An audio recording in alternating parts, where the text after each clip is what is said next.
Are you afraid of getting stuck in English?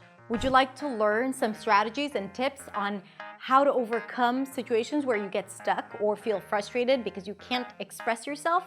If the answer is yes, then this video is for you. Hi, my name is Hadar. I'm a non-native speaker of English, and I am here to help you speak English with clarity, confidence, and freedom. The idea for this video came about after I went live on Instagram and I asked my followers what was their biggest fear when it comes to communicating in English. And 80% of the people responded, getting stuck when speaking. For some people, they actually used the words getting stuck. Others just said not finding the right words.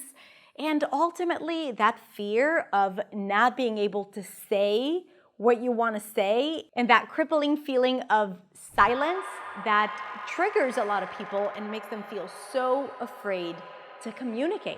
So in this video, I'm going to talk about why this is so scary so we can understand the way we think and maybe overcome this fear, not by improving our English, but simply by improving the way we think about it. But then I'm going to give you some strategies on how to come out of a situation where you get stuck. What words to use, what phrases to say, and some strategies on how to start over so you can actually say what you want to say confidently. Now, I know that when you want to say something and your brain goes blank, it is really scary. I remember once when I was in acting school, I had a show and I was singing in front of everyone. And this was a song from a musical that I absolutely loved. And I practiced it a lot. And of course, I knew all the words by heart. But then when I stood in front of everyone, I sang the first verse. And then I got to the verse that I loved the most. Like it was so profound to me. And I forgot all the words. And the music kept playing. And my teacher, who was accompanying me, and she was playing the piano, she started singing for me, but I was already so stressed out that it didn't help. I don't even remember how I came out of this entire situation. I just remember staring at people, singing a few more words, and then leaving the stage without looking at anyone. And I was so upset. And that's not the only time it actually happened to me. And it also happened to me in lives and in conversations. So I know how it feels. But I also want you to know that it's a natural part of speaking a second language. It's a natural part of speaking any language, your first language as well. You might black out at any given moment if you lose your train of thought, or if you're overwhelmed, or if you're not focused, especially when it's not your first language. So don't feel bad when it happens. Understand that it's a natural part of the language, and the more you practice, the more you speak, the less it will happen. But let's talk about why it triggers you so much, why it is so frightening. First, because it's really frustrating to want to say something and not being able to say it, right? It's like we are creatures who like to communicate, and if we want to say something and we can't, we feel limited. We feel like we don't have the tools that we have in our first language, and it's really, really frustrating. And sometimes it can create anger and sadness even. So wanting to say something and not having the tools to say it could be really, really frustrating.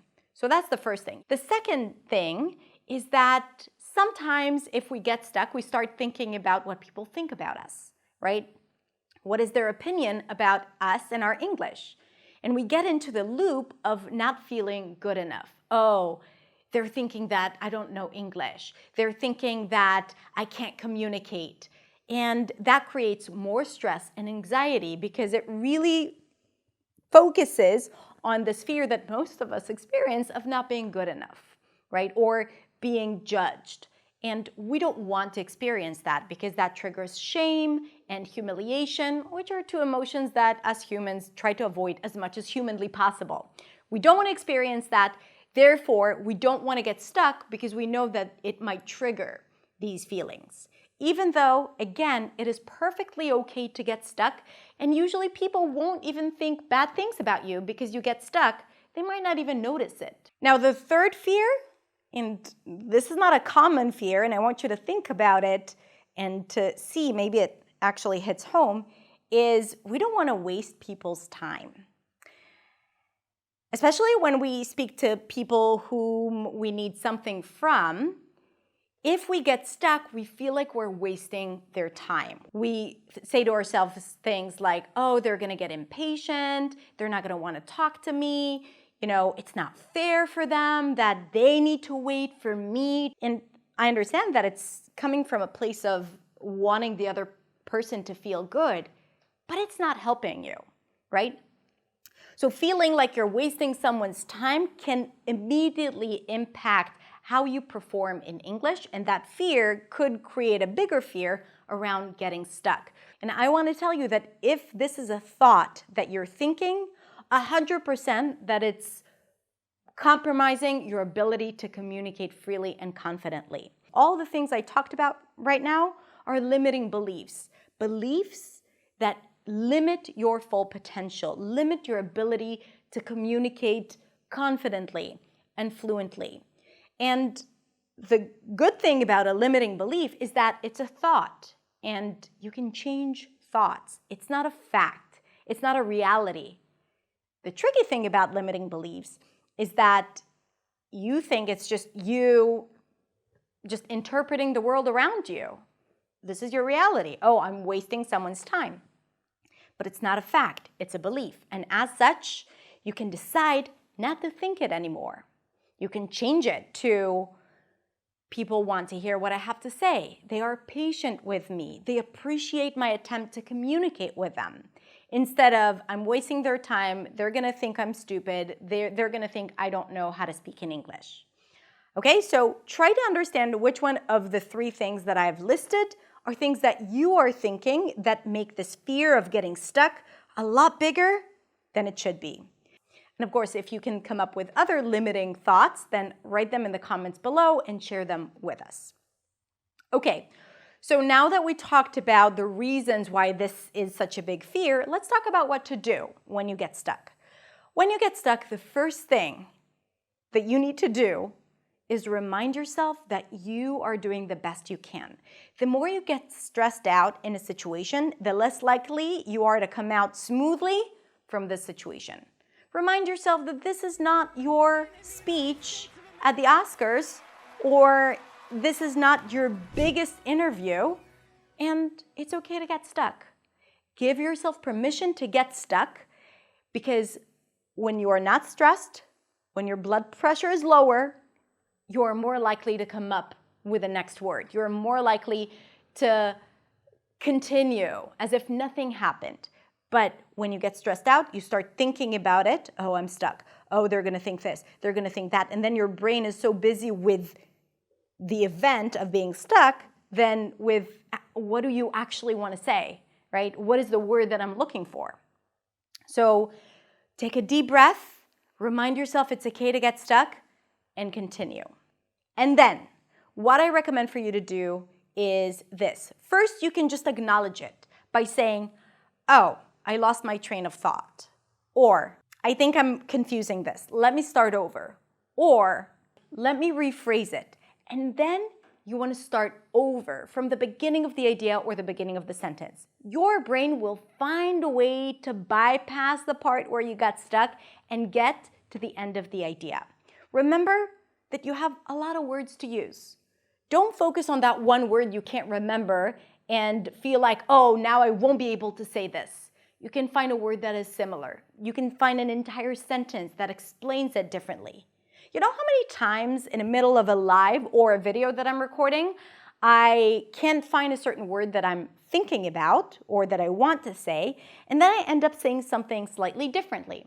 Sometimes it's not as good as it could be. Sometimes it actually takes me to a better place.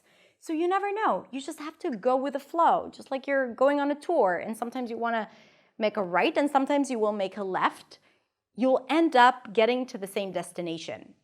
But if you find yourself on this path where you have two roads and you don't know what to do, if you just stay there and get stuck, nothing good is going to come out of it. You're not going to get to your destination. So just find another way. And one of the best ways to do that is to start over. If you can't think of a specific word, let go. Practice letting go of a thought or an idea or an entire sentence and either start over, use a different word, or just say something completely different. It's going to make things a lot lighter and also make you feel a lot more confident when speaking. And the most important thing, don't try to hide it. You speak English as a second language. You are entitled to make mistakes and to get stuck. So sometimes just saying, oh, I'm totally stuck right now. And even asking for help is the best strategy ever, and also an opportunity to learn. So don't make a big deal out of it. Don't make it more than what it is, and just understand that it's a natural part of the learning process. All right, so now I have a question for you. What do you do when you get stuck? Let us know in the comments, and let's start a conversation and share our knowledge with everyone, with the entire community, because that's when the best ideas appear. All right, I hope you enjoyed it. If you did, consider subscribing to my channel and sharing it with people you think might need it. You can also check out my website at hadarshemesh.com, where I have a ton of free resources for you to be able to speak English, practice English, and feel confident, clear, and free when speaking. Have a beautiful, beautiful rest of the day, and I will see you next week in the next video. Bye.